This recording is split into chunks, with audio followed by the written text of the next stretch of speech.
آپ قرآن مجید فرقان حمید کو دیکھیں تو اللہ تعالیٰ نے قرآن مجید میں فرمایا کہ وَإِذَا قِيلَ لَهُمْ آمِنُوا كَمَا آمَنَ النَّاسُ، جب منافقین سے کہا جائے کہ اس طرح ایمان لاؤ جس طرح کے باقی لوگ ایمان لائے ہیں، یعنی صحابہ کرام، قالوا تو وہ کہتے ہیں آنؤمن کما آمن السفہاء، ہم اس طرح ایمان لے آئیں جس طرح معاذ اللہ یہ بیوقوف ایمان لائے، ان کی طرح ایمان لے آئیں۔ الا انہم هم السفہاء، اللہ فرماتے ہیں خبردار ہو جاؤ یہی بیوقوف ہیں، ولکن لا یعلمون، لیکن یہ جانتے نہیں، انہیں اس بات کی خبر ان لوگوں کو جو کائنات کے بہترین لوگ ہیں زمین پر، انبیاء کے بعد صحابہ، ان کو لوگوں نے بیوقوف کہہ دیا، باتیں کر دی۔ آپ قرآن مجید دیکھیے سورہ قلم کے اندر اللہ تبارک و تعالی نے اس بات کا بھی جواب ارشاد فرمایا ہے، جب لوگوں نے کہا تھا کہ معاذ اللہ حضور تو مجنون ہے، تو اللہ نے فرمایا محبوب آپ رب کے فضل سے مجنون نہیں ہیں، بلکہ اللہ نے آپ کو خلق عظیم کا مالک بنایا ہے۔ وَإِنَّكَ لَعَلَىٰ خُلُقٍ عَظِيمٍ، لوگ بات کرتے ہیں اور کر جاتے ہیں اور شوق رکھتے ہیں تبصرہ کرنے کا، تو میں نے بہت سارے لوگ ایسے زندگی میں دیکھے ہیں جو لوگوں کی باتوں کی وجہ سے اذیت میں آ گئے، تکلیف کا شکار ہو گئے، اور میں اور آپ تو کسی کھاتے میں نہیں۔ حضرت ابوبکر صدیق رضی اللہ تعالیٰ عنہ جیسے لوگ، افضل البشر بعد الانبیاء بالتحقیق حضرت صدیق اکبر، آپ قرآن مجید 30ویں پارے کی تلاوت میں یہ بات دیکھیں گے کہ جب حضرت ابوبکر صدیق نے غریب غلاموں کو خرید کر آزاد کرنا شروع کیا، حضرت بلال حبشی کو، حضرت عامر بن فہیرہ کو اور کچھ غلاموں کو خرید کر آزاد کیا، تو لوگ کہنے لگے کہ یہ بلال نے کبھی کوئی احسان کیا ہوگا ابو بکر پر، تبھی تو خرید کے آزاد کیا ہے، ورنہ کیا ضرورت تھی اتنے پیسے لگانے کی، کوئی تو بات ہوگی۔ اللہ تعالیٰ نے اس کا بھی قرآن مجید میں اعلان فرمایا ابو بکر نے جو کیا ہے رب کی رضا کے لیے کیا ہے۔ تو گفتگو کرنا، بات کرنا، لوگوں کا اتنا یہ خطرناک مزاج ہے، ایک جملہ کہہ کے لوگ سائڈ پہ ہو جاتے ہیں، بندہ بیچارہ ساری رات تڑپتا رہتا ہے، ایک فکرے کا تبصرہ کر کے لوگ کونے میں چھپ جاتے ہیں، اور کسی آدمی کے لیے وہ اسے سولی پہ لٹکا جاتے ہیں، اپنی زبان کے تیروں سے لوگ پریشان کرتے ہیں۔ پہلے تو اللہ سے یہ معافی مانگے کہ رب اس جرم سے ہمیں محفوظ فرمائے، اور اب تو لوگوں کی زبانیں اتنی لمبی ہو گئی کہ وہ صحابہ تک چلی گئی ہیں، اہل بیت نبوت تک چلی گئی۔ تبصروں کے شوق میں لوگوں نے یہ دیکھا ہی نہیں کہ میری حیثیت کیا ہے اور میں بات کس کی کر رہا ہوں، میری اوقات کیا ہے اور میں تبصرہ کس پہ کر رہا ہوں۔ بے باک ہونا اور بات ہے اور بدتمیز ہونا، ان دونوں میں فرق ہوتا ہے۔ تو میرے عزیز، ایک تو اس سے پرہیز کریں، اور پھر دوسرا ہے ہم اس کا نفسیاتی اثر لیتے ہیں، ہم اس کا اثر لیتے ہیں۔ میں اکثر کہتا ہوں سارے لوگ ہی کانوں کے کچے ہوتے ہیں، کچھ تھوڑے زیادہ ہوتے ہیں، کچھ تھوڑے کم ہوتے ہیں، اور بعض لوگ کہتے ہیں اتنے لوگ فلانے بندے کی بات مانتے ہیں، تو میں نے کہا دنیا میں تو آج بھی کافر زیادہ ہیں، کافر زیادہ ہیں، شیطان کے پیروکار آج بھی، تو زیادہ ہونا کوئی آپ کی دلیل ہے ہمیشہ؟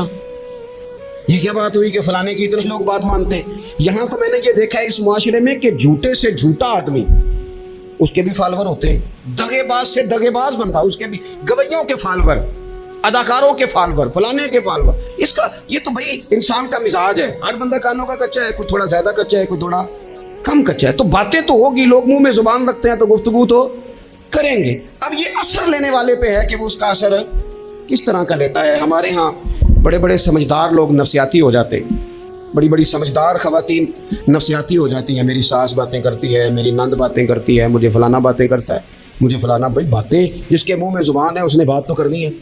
اب آپ نے کیوں یہ دعویٰ کر لیا ہے کہ آپ اتنے اونچے چلے جائیں کہ آپ کو بات ہی کوئی نہ کرے؟ کیا حرج ہے اس میں؟ اگر کوئی آپ کو بات کر دے تو کیا ہے، ہم کسی نے کر لی تو پھر کیا ہوا؟ اس کا اتنا اثر قبول کرنا کہ ساری رات سونا ہی نہ، پریشان ہو جانا۔ اور بعض لوگ ایسے ہیں جنہیں اتنی باتیں نہیں ہوتی جتنی انہیں ٹینشن ہوتی ہے، یعنی وہ دو بندے کونے میں کھڑے ہیں تو میری ہی بات کر رہے ہیں، اور بھائی تو اتنا اہم نہیں ہے، انہیں کوئی اور کام بھی ہو سکتا ہے، تیری بات ہی انہوں نے کرنی۔ بلا وجہ لوگ سمجھتے ہیں کہ میں بڑا اہم آدمی ہوں، وہاں بھی مجھ پہ تبصرہ ہو رہا ہے، یہاں بھی ہو رہا ہے۔ اس پہلو سے باہر آئیں، اس کمپلیکس سے نکل آئیں۔ ابن حزم کہتے ہیں کہ مصر میں ایک تاجر بڑا کامیاب ہو گیا تھا، بڑا کامیاب تاجر ہو گیا، تو زندگی میں جتنے لوگ بھی کامیاب ہوتے ہیں ان سے حسد ہوتا ہے، اس سے بھی اس کے ارد گرد کے لوگوں نے حسد شروع کیا۔ اب تاجروں نے پلاننگ کی کہ اسے خراب کیسے کرنا ہے۔ وہ ایک دن اپنے گھر سے نکلا، سفید کرتا سفید پگڑی باندھ کے باہر۔ اب 5-6 لوگوں نے پہلے سے منصوبہ بندی کی ہوئی تھی۔ ایک صاحب اسے ملے، کہنے لگے ماشاءاللہ آج تو سفید کرتے پر سبز امامہ، سبز پگڑی بڑی ہی اچھی لگ رہی ہے۔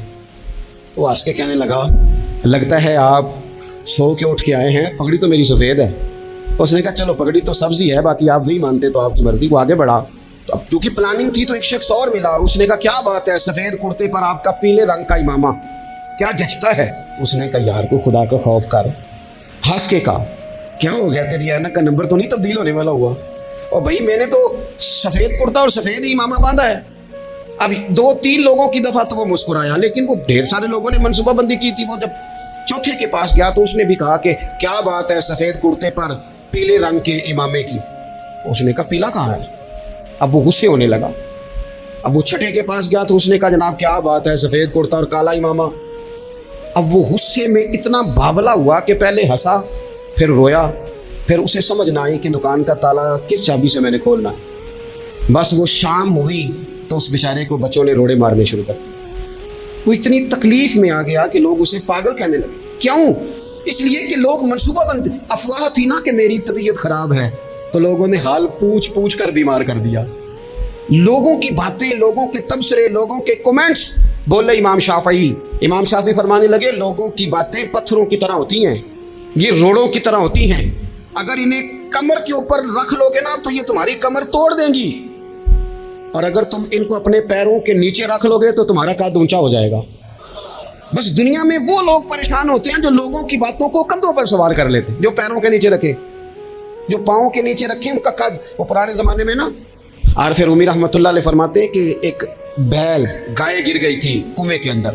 اب وہ لوگ اس کو نکال تو نہیں سکتے تھے, تو انہوں نے اس طرح کیا کہ مٹی ڈالنی شروع کر دی کہ اب بدبو آئے گی, پریشانی ہوگی, تو اس کو بند کر دیتے ہیں اندر ہی کنویں کو, کنواں نہیں جگہ پہ کھود لیتے. انہوں نے جب اس کے اندر مٹی ڈالی نا تو وہ گائے جو تھی وہ مٹی جھاڑ کے تو مٹی کے اوپر آ گئی. انہوں نے پھر مٹی ڈالی تو وہ تھوڑی اور اوپر آ گئی, اور مٹی ڈالی تو اور وہ مٹی ڈالتے گئے اور گائے وہاں سے کنویں سے باہر آ گئی. لوگوں نے دفن کرنا چاہا, وہ باہر نکل آئی. اور میرے بھائی لوگ بھی اپنی باتوں میں دفن کرنا چاہتے ہیں, لیکن یاد رکھنا جو چمکنے والے تھے وہ چمکتے ہی رہے. جن کو اللہ نے عزت دی تھی ان کی گھٹائی کوئی نہیں سکا. اتنی لمبی زبانیں کھول کے لوگوں نے صحابہ کے بارے میں باتیں کی. باتیں ہو رہی ہیں, لوگ جن کو دبانا چاہتے تھے. آج نہیں صوفیاء کی مخالفت شروع ہوئی, ان کے زمانے میں بھی ہوئی, ان کے دور میں ان کے خلاف کتابیں لکھی گئیں. لکھنے والے خدا جانے کہاں ہیں, اور داتا صاحب ہو رہی ہے, خواجہ صاحب ہو رہی ہے. حضور غوث اعظم کے ان کے زمانے میں بھی ایسا نہیں ہوا کہ بڑی خوشی سے لوگوں نے آگے بڑھ کے پھول ڈالے ہوں. ان کے دور میں باقاعدہ جتھے تیار ہوئے, جتھے, اور پورا کام کیا گیا. اور ویسے بھی اگر کوئی شخص آپ کا مخالف ہی نہیں ہے تو پھر آپ کو چمکنے کا مزہ کیسے آئے گا؟ کوئی تو مخالف ہو نا, کوئی تو ہو نا جو کوئی بات کرے. دیکھیں نا, اگر اندھیرا نہ ہو, رات نہ ہو, تو بلب کی کوئی اہمیت رہ جائے گی؟ یہ چمکتا ہی تب ہے جب اندھیرا زیادہ ہوتا ہے. ہم کہتے ہیں اندھیرا ہو گیا, اور بھائی تجھے چمکنے کا موقع دیا ہے اندھیرے نے, تجھے اس نے عروج دیا. تم یہ باد مخالف سے نہ گھبرا اے عقاب, یہ تو چلتی ہے تجھے اونچا اڑانے کے لیے. تو باتوں سے پریشان نہ ہو. میں نے کہا کہ اگر آپ باتوں کا پہاڑ بنا کے اوپر سوار ہو جائیں گے نا تو قد اونچا کریں گی باتیں. جو بندہ ڈسکس ہونے لگ جاتا ہے وہی تو مشہور ہوتا ہے, اسی کی تو بات ہوتی ہے. دیکھیں کیا ہوتا تھا بھلا مکے میں. کوئی بندہ باہر سے آتا تو ابو جال اسے کھڑا کر کے کہتا حضور کے پاس نہ جانا. تو کہتا پتہ تو کروں بھلا نبی پاک کے پاس کیا ہے, پتہ تو کروں بھلا حضور کے پاس کیا ہے. تو جن سے تعارف نہیں ہونا تھا وہ بھی تعارف کرا رہے تھے رسول پاک کا. تو اس لیے باتوں سے گھبرا جانا. ہاں ایک بات ہمیں کتاب و سنت میں ملتی ہے, اس پر ضرور غور کریں. تہمت والی جگہ سے بچیں, تہمت کا موقع نہ دیں. مطلب بلا وجہ ہی اپنے لیے بحث کا دروازہ کھولنا یہ درست نہیں ہے. اپنے لیے ہم نہ دروازے کھول لیتے ہیں بحث کے, مفت کی بحث ہو رہی ہے, فلانا بھی ڈسکس کر رہا ہے. کچھ چیزیں ایسی ہوتی ہیں جو سب کی سمجھ کی نہیں ہوتی, وہ سب کے سامنے ڈسکس کرنا ضروری نہیں ہوتا. حضرت سیدنا ابو ہریرہ رضی اللہ تعالیٰ عنہ فرمایا کرتے تھے مجھے نبی پاک علیہ السلام نے علم کی 2 تھیلیاں دی ہیں, میں نے ایک کھولی ہے تمہارے سامنے, ایک کھولی ہے, دوسری نہیں کھولوں گا. اس لیے کہ ہر بندے کو بات اس کے ظرف کے مطابق کرنی چاہیے. تو موقع نہ دیں. نبی پاک صلی اللہ علیہ وسلم نے فرمایا اس بندے نے اپنی, یہ بخاری میں موجود ہے, فرمایا اس نے اپنی عزت اور اپنی جان کو محفوظ کر لیا جو فتنے والی جگہ سے بچ گیا. جہاں تہمت لگ سکتی ہے اس جگہ سے بچیں. جان بوجھ کے لوگوں کو موقع نہ دیں باتیں کرنے کا, جان بوجھ کے موقع نہ دیں. جامع ترمذی کے اندر حدیث موجود ہے, حضرت سیدنا عمر فاروق رضی اللہ تعالیٰ عنہ نے ایک موقع پر اجازت مانگی تھی نبی پاک صلی اللہ علیہ وسلم سے. عرض کیا یا رسول اللہ صلی اللہ علیہ وسلم مجھے آپ اجازت دے دیں, میں عبداللہ بن ابی سلول کی گردن اڑا دوں, یہ منافق بار بار آڑے آتا ہے, بار بار تکلیف دیتا ہے, آپ مجھے اجازت دیں میں اسے قتل کر دوں. اب وہ چونکہ کلمہ پڑھتا تھا, ساتھ تو رہتا ہی تھا نا, بہت سارے لوگ اسے مسلمان جانتے تھے. تو حضرت سیدنا عمر فاروق رضی اللہ تعالیٰ عنہ نے اجازت چاہی, کہ یا رسول اللہ صلی اللہ علیہ وسلم اگر آپ مجھے اجازت دے دیں, یہ ترمذی میں موجود ہے, یعنی آپ اس جگہ سے بچے جہاں تہمت لگ سکتی ہے، جہاں بلا وجہ کسی شخص کو شر پھیلانے کا موقع مل سکتا ہے۔ یا رسول اللہ مجھے اجازت دے میں عبداللہ بن ابی سلول کی گردن اڑا دوں۔ تو نبی پاک صلی اللہ علیہ وسلم نے فرمایا کہ عمر اگر میں تمہیں ایسا کرنے کی اجازت دوں گا تو لوگ کہیں گے کہ وہ اپنے قریبیوں کو انہوں نے مروانا شروع کر دیا ہے، ساتھ والوں کو ہی مروانا شروع، لوگ تو اسے مسلمان سمجھتے ہیں تہمت والی جگہ سے۔ بلکہ بخاری شریف میں اسی طرز کا ایک اور پیغام بھی ہمارے لیے موجود ہے۔ یہ جو حرم شریف آج ہمارے سامنے ہے نا، بیت اللہ شریف، اس میں ایک پیچھے مقام ہے جس کو حتیم کہا جاتا ہے، یہ خانہ کعبہ کا حصہ ہے۔ حضور صلی اللہ علیہ وسلم کے اعلان نبوت سے پہلے جب قریش مکہ نے اسے تعمیر کیا نا دوبارہ سے، تو انہوں نے چندے کا کوئی اس طرح کا مزاج بنایا تھا کہ اس بندے سے پیسے لینے ہیں جس کے بالکل ہی جائز ہو۔ اس ترتیب سے انہوں نے خانہ کعبہ کی تعمیر کی کہ پھر وہ ساری تعمیر نہ کر سکے، حتیم باہر رہ گیا۔ تو نبی پاک صلی اللہ علیہ وسلم نے ایک دن فرمایا، بخاری میں موجود ہے، حضور فرمانے لگے عائشہ اگر تمہاری قوم جاہلیت کے قریب نہ ہوتی، کیونکہ ابھی قریب جاہلیت چھوٹی ہے نا، ابھی لوگوں نے کلمہ پڑھنا شروع کیا، فرمایا اگر یہ جاہلیت کے قریب نہ ہوتے تو میں کعبے کو انہی بنیادوں پر دوبارہ بنا دیتا جن بنیادوں پر حضرت ابراہیم علیہ السلام نے بنایا تھا۔ لیکن چونکہ یہ جاہلیت کے قریب ہیں، ان کی سمجھ میں چیز نہیں آئے گی، یہ شک میں پڑ جائیں گے، پریشان ہو جائیں گے، لہذا میں یہ کام نہیں کرتا۔ بہت ساری چیزیں ایسی ہیں کہ جن کی وجہ سے بعض سادہ لوگ ابہام کا شکار ہوتے ہیں، ابہام کا۔ ہمارے علماء نے اس طرح کیا کہ بڑے طے کر کے عقائد کے عنوانات امت تک پہنچائے۔ ہر آدمی ہر شعبے کا اسپیشلسٹ نہیں ہوتا، بہت سارے لوگ باتیں مریض کے سامنے کرنے والی نہیں ہوتی، وہ صرف لواحقین کو بتانے والی ہوتی۔ پھر کچھ لوگ اور آئے جنہوں نے کہا کہ ہم تو ایفیشنسی دکھائیں گے، کچھ خاص ہر بات کھول کر لوگوں کے سامنے رکھیں گے۔ اس کا نقصان پھر یہ ہوتا ہے کہ سادہ لوگ مشکلات کا شکار ہوتے ہیں، وہ پھر جب کہتے ہیں ہر چیز ڈسکس کر لینی چاہیے تو پھر باتیں دور نکل جاتی ہیں۔ پھر لوگوں نے انبیاء کرام علیہم السلام کی اجتہادی خطاؤں کو ڈسکس کرنا شروع کیا۔ ربنا ظلمنا انفسنا، اگر حضرت آدم یہ لفظ کہیں تو ان کے لیے تو ٹھیک ہے، لیکن اگر کوئی غلام اور امتی اور بیٹا اٹھ کے یہ لفظ کہے تو اس کے لیے ٹھیک نہیں ہے۔ تو میرے عزیز ایسے کام نہ کریں جس کی وجہ سے بلا وجہ بحث کر۔ ہمارے یہاں کچھ لوگوں کو شوق ہے خبروں میں رہنے کا، وہ ایسی باتیں چھیڑتے ہیں جن سے نا وہ خبروں میں رہ سکے۔ میں نے دیکھا ہے وہ کہتے ہیں جی میں نے کوئی انوکھی بات کرنی ہے۔ بھئی انوکھی بات کرنے سے بندہ مشہور تو ہو جاتا ہے۔ ہمارے زمانے میں مشہور ہی وہ ہوتا ہے جو دوسروں سے ذرا ہٹ کے بات کرے، انوکھی کرے۔ وہ ہمارے لطیفہ لکھا ہے نا، ایک اہل عرب کا ایک ہجا نام کا عربی کا ایک لطائف سنانے والا شاعر ہے، تو وہ کہتا ہے کہ ایک شخص نے ایک دفعہ کہہ دیا تھا گدھا کھانا جائز ہے، اور بڑے بڑے علماء اس کے گھر چلے گئے کہ بھئی کوئی دلیل، کوئی جزیہ، کوئی کہاں سے، کوئی کتاب، کوئی حوالہ، کوئی شے۔ اس نے کہا روز آؤ کہ ایک بندے کو بتاؤں گا، کٹھا اسٹیج لگاؤ، ایک ہی دفعہ حوالے دیتا ہوں، روز نہیں دیے جاتے۔ وہ اسٹیج لگ گیا، دنیا جمع ہو گئی، جنہوں نے کبھی ٹائم نہیں نکالنا تھا، یہ ذرا انوکھی بات جو کر رہا تھا، وہ سارے لوگ آ گئے۔ تو وہ اسٹیج پہ چڑھا تو کہنے لگا مجھے جانتا کوئی نہیں تھا، چلو اب بدنام جو ہوں گے تو کیا نام نہ ہوگا، اب قیامت تک کہو گے تو صحیح نا، وہ اس مولوی دے گھر جنہیں ایک بار آخیا نہیں سی گدھا کھانا جائز ہے، چلو بدنام جو ہوں گے تو کیا۔ تو بہت سارے ایسے لوگ ہیں جو ہیں بدنام، پر چلو نام تو ہو گیا نا، بدنامی صحیح، شرارت صحیح، شیطانیت صحیح، لیکن نام تو ہو گیا۔ تو اس لیے کوئی ایسا انوکھا کام جس سے لوگوں کی، میں آپ سے بڑی گزارش عرض کروں، اعلیٰ حضرت بریلوی رحمۃ اللہ علیہ نا، لالٹین کے اندر مٹی کا تیل جلایا جاتا ہے ہمارے ہاں، تو مٹی کا تیل ظاہر ہے اس سے بدبو آتی ہے، تو مسجد میں وہ جلانا جائز نہیں تھا۔ تو ایک صاحب ارنڈی کا تیل لائے، وہ خوشبو والا ہوتا ہے، وہ لا کے انہوں نے نا اعلیٰ حضرت بریلوی رحمۃ اللہ علیہ کو لالٹین میں ڈال کے دیا اور کہا کہ یہ مسجد میں اس کو جلاتے ہیں چونکہ اس کے اندر سے خوشبو آتی ہے، بدبو نہیں آتی۔ تو وہ جو شرعی عذر ہے نا، حضور نے فرمایا کہ جمعے والے دن غسل کر کے آؤ تاکہ کسی کے پسینے سے ایک دوسرے کو تکلیف نہ ہو، کچا لہسن پیاز کھا کے مسجد آنا اس لیے منع کر دیا گیا کہ منہ کی بدبو سے تکلیف ہو، تو مسجد میں کوئی ایسی چیز جو بدبو کا باعث بنے منع ہے۔ اب انہوں نے وہ تیل لا کے لالٹین میں ڈالا جس سے خوشبو آتی تھی اور لالٹین بھی روشن ہوتی تھی۔ اعلیٰ حضرت فاضل بریلوی رحمۃ اللہ علیہ اپنے اس خادم سے فرمانے لگے کہ اب لوگ تو آئیں گے نا، تو ہمارے علاقے میں تو ساری دنیا مٹی کے تیل سے ہی چلاتی ہے، تو اب آپ نے ایک خوشبو والا تیل لا کے ڈال تو دیا ہے اس کے اندر لالٹین میں، پر یہ لوگوں کو بتائے گا کون کہ یہ تیل وہ نہیں ہے؟ لوگ تو یہاں سے دیکھ کے جائیں گے اور جا کے کہیں گے کہ اتنے بڑے عالم کی مسجد میں اگر جل رہا ہے تو ہم کیوں نہ جلائیں۔ تو فرمانے لگے وہ شخص کے حضور پھر حال کیا ہے؟ فرمانے لگے آپ فرضوں کا سلام پھیر کے دعا سے پہلے لالٹین کے پاس کھڑے ہو جائیں اور جو بندہ گزرے اسے بتاتے جائیں کہ یہ مٹی کا تیل نہیں، یہ مٹی کا تیل نہیں، یہ مٹی کا تیل ہے۔ ہر شخص کے ذہن تک بات اتر جائے تاکہ لوگ کسی ایسی چیز کا شکار نہ ہو جائیں جس سے کہ ان کے مزاج میں کوئی غیر شرعی چیز عروج پکڑ لے تو میرے عزیز ہم نہ کچھ بدگمانیاں لوگوں کے اندر لوگ ڈالتے ہیں. ہمارے ہاں بالخصوص پاکستان میں جب سے سیاسی فرقہ واریت شروع ہوئی ہے سیاسی، ہماری قوم کا مزاج اتنی بری طرح خراب کیا گیا ہے. ہمارے نوجوان بچے جو بڑے سنجیدہ پڑھے لکھے، ان کی گفتگو اپنے سیاسی مخالف کے بارے میں اتنی لوز کر دی گئی ہے، اتنی کمزور کر دی گئی، اتنی خوفناک کر دی گئی ہے کہ اس طرح تو کبھی نہیں ہوا تھا. یہ مزاج جو لوگوں کو دیا جا رہا ہے، قومیں اپنے اخلاق کے طور پر زندہ رہتی ہیں. بد اخلاقیاں کبھی بھی انسانوں کو اونچا کر سکتی، پیچھے رہ جاتے ہیں لوگ. تہذیب کسی سوسائٹی کا حسن ہوتا ہے، اور اگر ایک سیاسی مخالف کے لیے آپ کا یہ والا مزاج بن جائے، اپنے سیاسی قد کو اونچا کرنے کے لیے آپ ان چیزوں کا سہارا لیں، یہ درست نہیں ہے. اخلاقی رویے میں کہوں گا کسی بھی سیاسی جماعت سے وابستگی ہے وہ 100% رکھے جو اس کی سمجھ میں آتی ہے، لیکن اپنے اخلاقی مزاج کو کبھی کمزور نہ ہونے دے، اخلاقی رویہ کبھی کمزور نہ ہونے دے. یہ کیسے ہو سکتا ہے؟ دیکھیں ابو جہل، ابو لہب، عتبہ، اتیبہ، شیبہ، وہ وہی باتیں کر سکتے تھے جو ان کے مزاج کی تھیں، جو آج تک لوگ کسی بھی دیندار کے بارے میں کرتے ہیں. تو انہوں نے وہی باتیں آ کے کی تھی جناب ابو طالب کے ساتھ. انہوں نے کہا تھا کہ اگر معاذ اللہ ان کو دولت چاہیے تو ہم دیتے ہیں.